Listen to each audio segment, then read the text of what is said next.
Hello everyone, welcome to our channel. Telugu రాష్ట్రాలలో రానున్నటువంటి 24 గంటల్లో పలు ప్రాంతాల్లో కురనున్నటువంటి వర్షాలు వివరాలకు వెళ్దాం. వాతావరణ పరిస్థితులు ఏంటి, ఏ జిల్లాలో వర్షాలు పడే అవకాశాలు ఉన్నాయి తెలుసుకునే ముందు మీరు ఇంకా మన ఛానల్ కనుక సబ్స్క్రైబ్ చేయనట్లయితే వెంటనే సబ్స్క్రైబ్ చేసి పక్కన ఉన్న బెల్ ఐకాన్ని కూడా క్లిక్ చేసేయండి.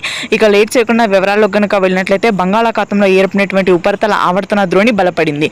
రానున్నటువంటి 24 గంటల్లో తేలికపాటి నుంచి మోస్తరు వర్షపాతం నమోదవుతుందని వాతావరణ కేంద్రం వెల్లడించింది.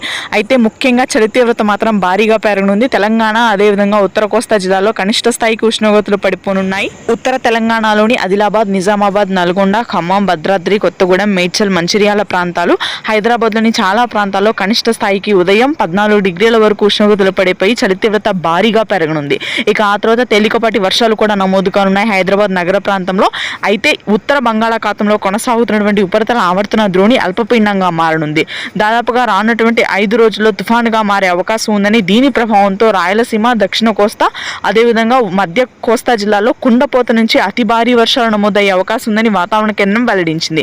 ప్రస్తుతానికైతే నెల్లూరు, అదేవిధంగా ప్రకాశం, కర్నూలు ప్రాంతాల్లో తేలికపాటి వర్షాలు నమోదవుతాయి.